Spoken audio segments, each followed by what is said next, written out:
Hello and welcome. Yes, I'm off camera, but now I'm on camera. Right, let's get together, right? Well, as the sound going through, it is right now. Lacking lacking observation of the chat. So if you can please actually call in if the sound is not entirely correct. This is a live broadcast over YouTube, and though it may sound like it, this is not the first live broadcast I've done. However, tonight is a night of experimentation. Now, as you may see the title, Truth or Dare. Now, for those of you who are not or fair with Western or sort of, I think it's an American party game with slightly illicit with slightly illicit connotations, because truth or dare usually may involve the imbibing alcohol, and that's the idea is that you are supposed to say to answer any question, and if you don't, then you have to there's a dare. And a dare usually may or may not have a lascivious nature. In the UK, we call it postman's knock, but in our case, as we are a rather sex-obsessed culture and not very puritanical, despite our we should say that the international view of our country, my countrymen, has been very conventional. Postman's knock involves usually it's a game I haven't played because I see it as a rather complex thing. So I came up with this idea. There are you've heard these tests that are going around, these tags, these 25 things about me. You've seen these videos, right? Of people, they answer these questions that almost certainly have been sent to them sent to themselves by themselves, and they have the opportunity to answer these questions. And there's one version on the website that I didn't realize was still going, called the Experience Project.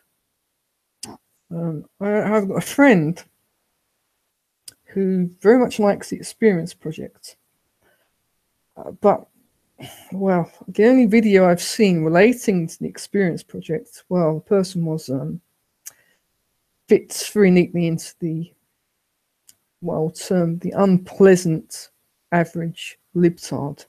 I think it is rather a libtard thing, but there are good questions, but 100 questions. And I was searching for just simply the questions. And what do you get? Because people, of course, are self-obsessed. You find their answers. Now, what I may do to spice up this activity, firstly, as it's truth or dare, I give you, the listener, stroke viewer, the opportunity to ask me anything. And I mean anything, and I have to answer truthfully, or at least I have to answer a half-truth that is believable.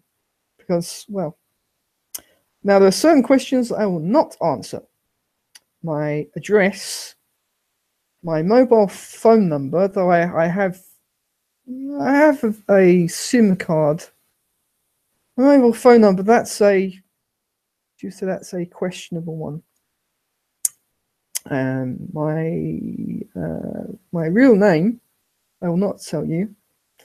So it's probably not that difficult to find it out. So for the time, the honest answer in terms of broadcasting is my name is Nocturnal Stroke Podcasts. So I'm reading the list here, And so the first segment will be the 25. There are far too few questions, 25 questions. I'll start with the average 25.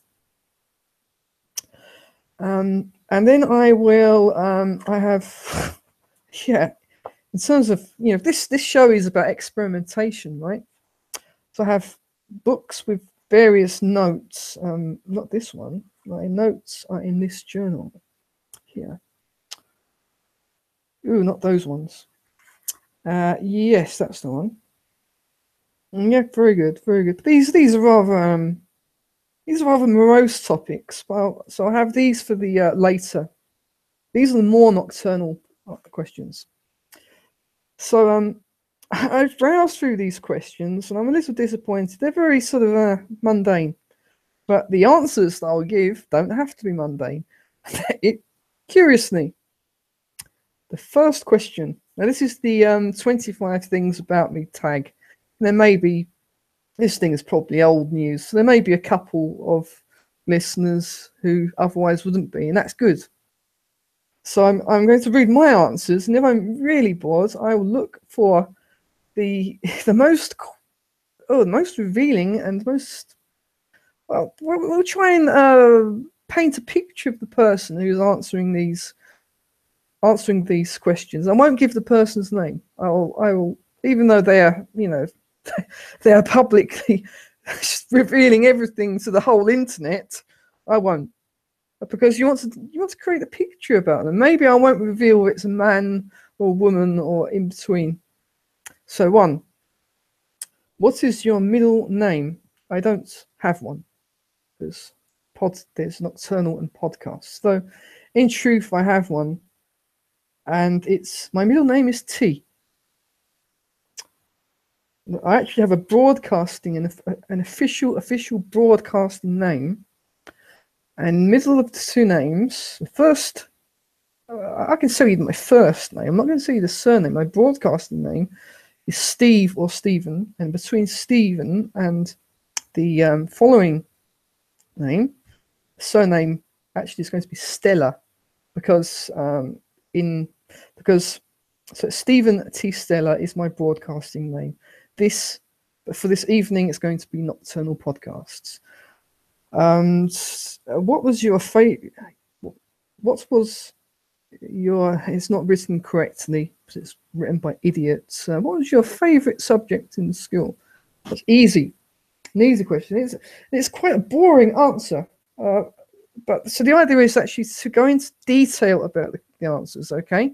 Because these quick answers, they will allow you, the listener, to paint a picture of me. But that's my job, right? Because I'm going to reveal everything. What was your favorite subject in school? I had 2, but I had one main subject. The reason I liked it was French. Yes, in the United Kingdom, as a second language, it is most common, and they're called modern languages. What counts as a non-modern language? Almost nothing. I think Latin and ancient Greek counts as a non-modern language. I would oddly think that Latin is more useful than French, but I liked French.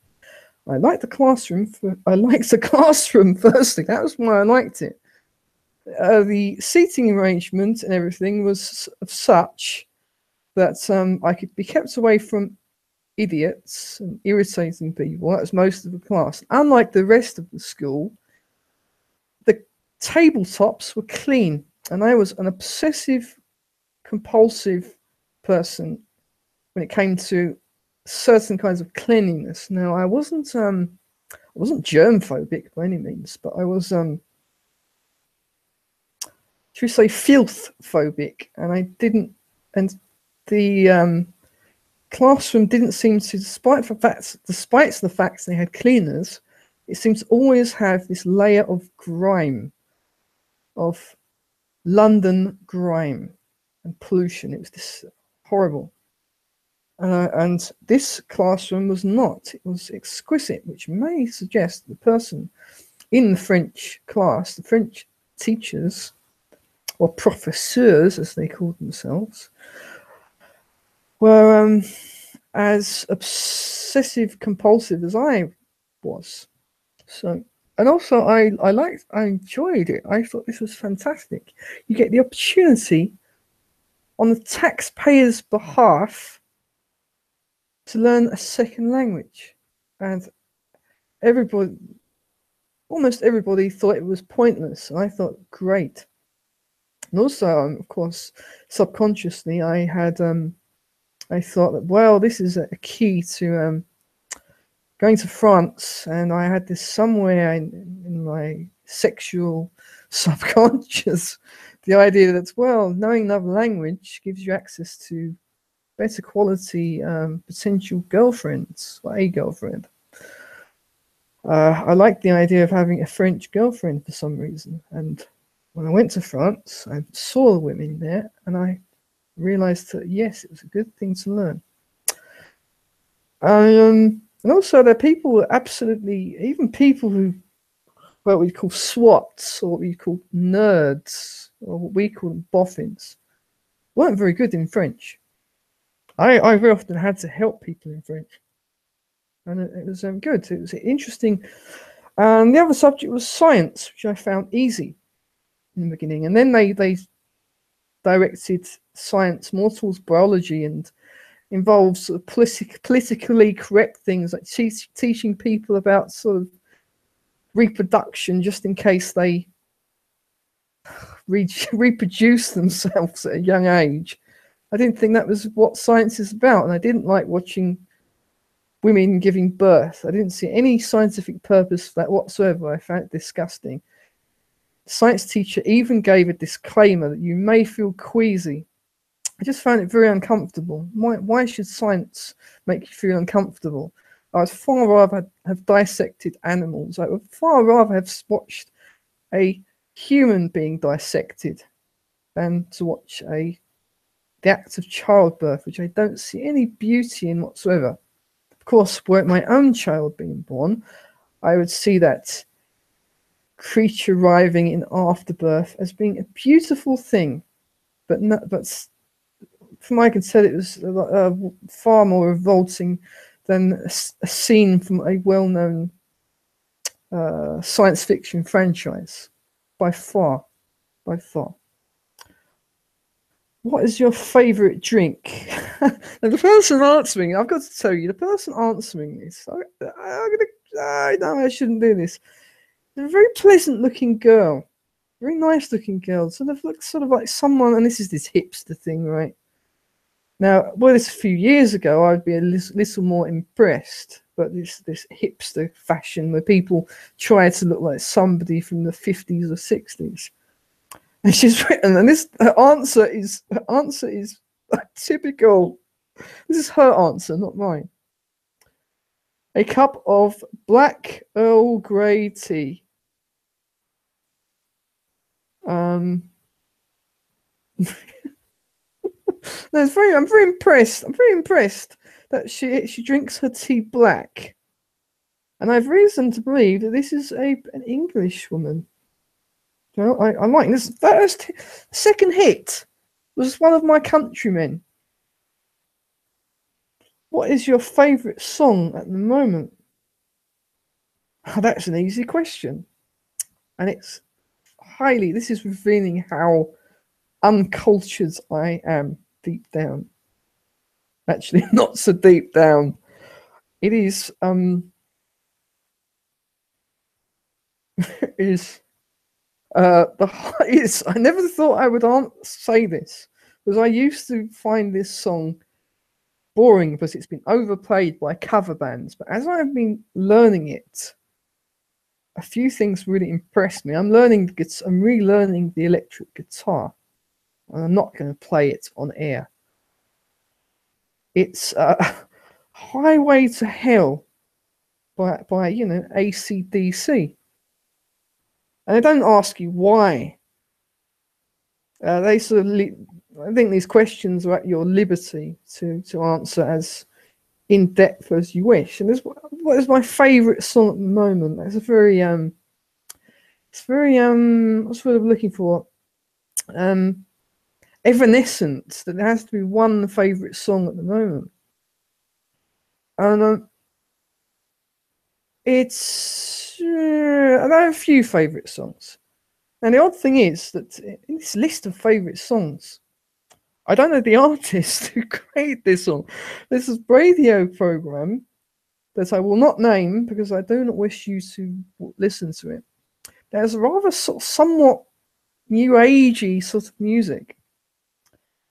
And this music borders on sort of a cross between sort of the panpipes type Peruvian music and elevator music and progressive stuff. And it's when I find it, when I can have this ability to have a mixer and be able to stream songs, and I have the permission to stream it, and it's called Africa, and it's from an album called Africa, and I believe it's a progressive music project by a German man. I don't remember his name. He doesn't have a very German sounding name. Let's say AC/DC, because the something, when you learn a song, you will at times realize that what they actually are playing is rather not what you thought you heard, and that they are quite odd. There's these 3 or 4 chords, but they're played in ways that I've never played the guitar like this before. And I'm impressed. Sadly, I think one of the people, both of them are. One of the guitarists, Malcolm Young, has recently died. On a sober note. So, what is the last thing you bought? A guitar. I paid for the guitar. Favorite book of all time. And this person has answered probably Harry Potter. That is not the title of a book. That is a series of books. Favorite book of all time, The Never-Ending Story by Michael Ende. It's considerably better than the film, which is also bloody good. But you can say the film is about 70%. The book is about. It is a book that is highly disturbing in parts, which you don't expect. In fact, it's one of those books that is written. It's one of these books that because it's translated from another language, it's very odd to read. Long sentences, if you've read Freud, you'll notice these long running sentences because it's translated from German. Odd, highly odd. The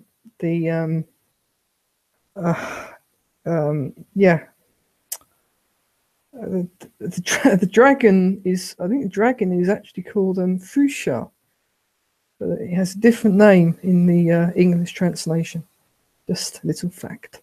Favorite color? Well, my 5. Many.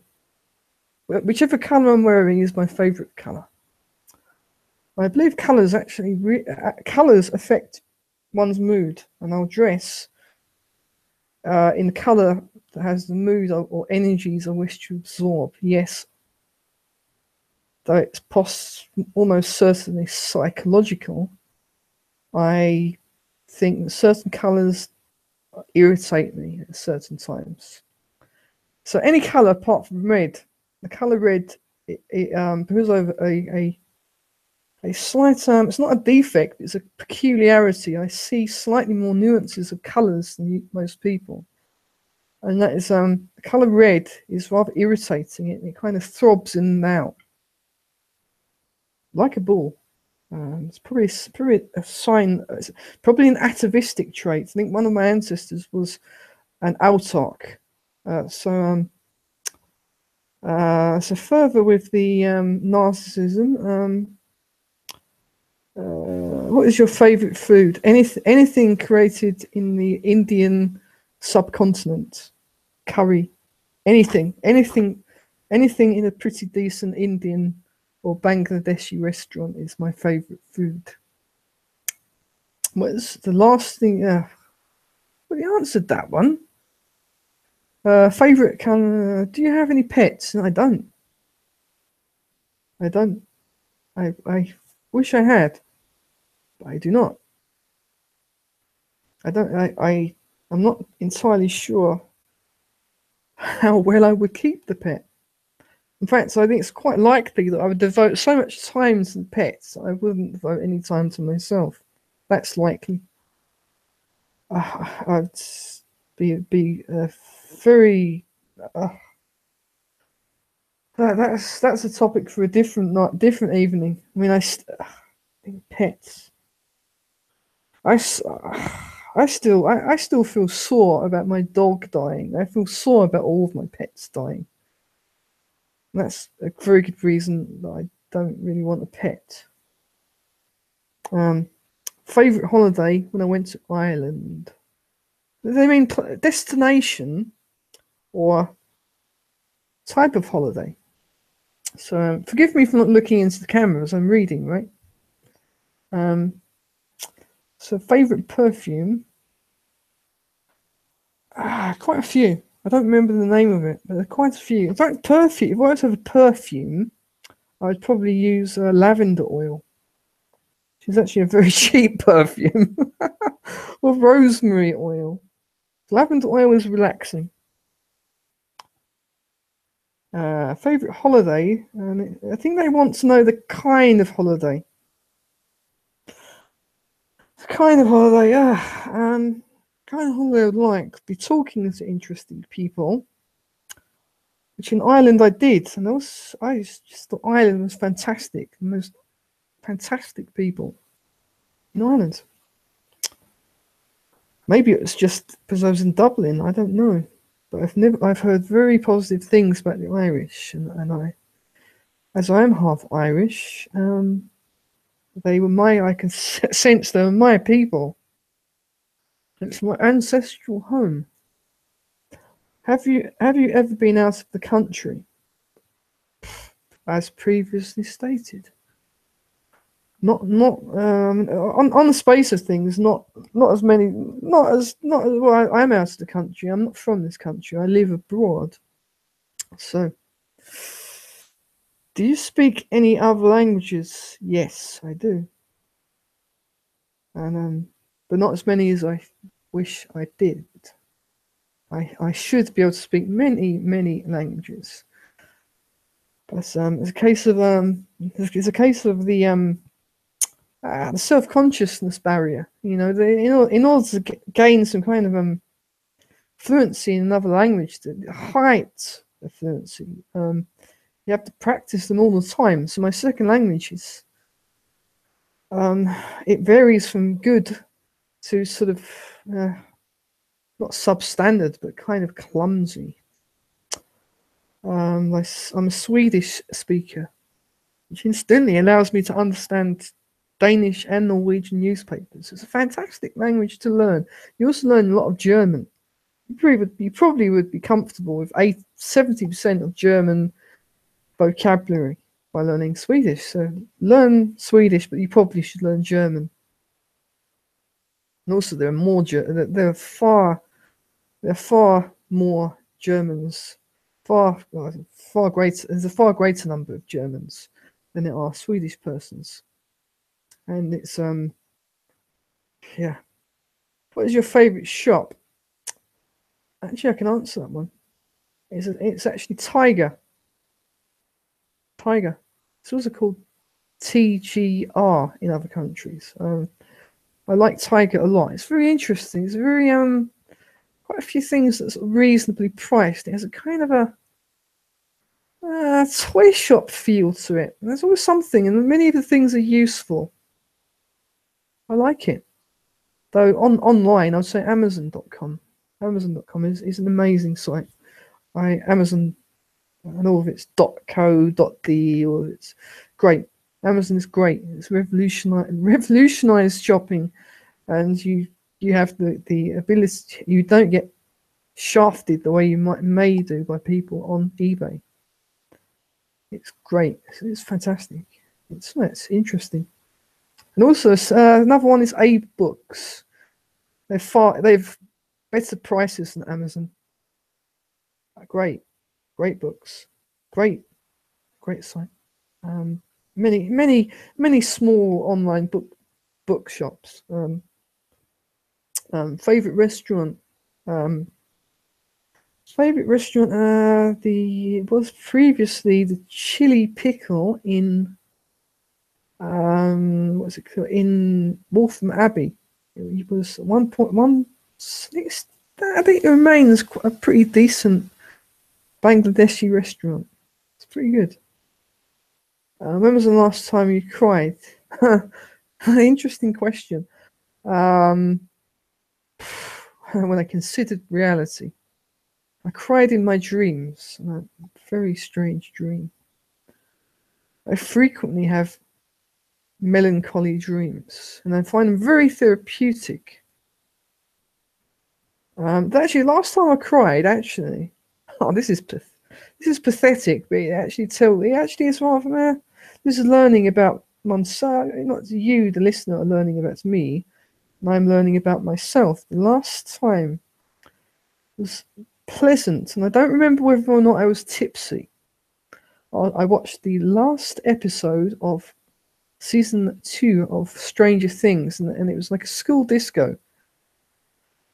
And it just brought back, in a way, it brought back memories. Above it was in some ways so much like school discos I remember. No, of course it's an official sort of dance or prom or whatever they call it, homecoming thing. People dressed up, which I didn't. But it was just like, it's in some ways, in a very distorted way, it was like a series of snapshots from my past. Oh my goodness. And also it was more idyllic than my school discos, and some of them are good. I think the Cub Scout discos were fantastic, such fun. More fun than than the best semi-intoxicated evening could be. So much fun. So much fun. I don't remember it. I have to be regressed to remember what it was fun. But this is what I'll say: it was a measure. The school did when I was about 9 years old. These winter discos, which we didn't call discotheques, disco being an event, right, not a place. It was like a measure of how fun it could be. And I remember that. Wow, this is how old I am. I remember that Iron Maiden was number 1, and I also remember enjoying that Cliff Richards, all the songs. I enjoyed all of the Christmas hits. They were all fantastic.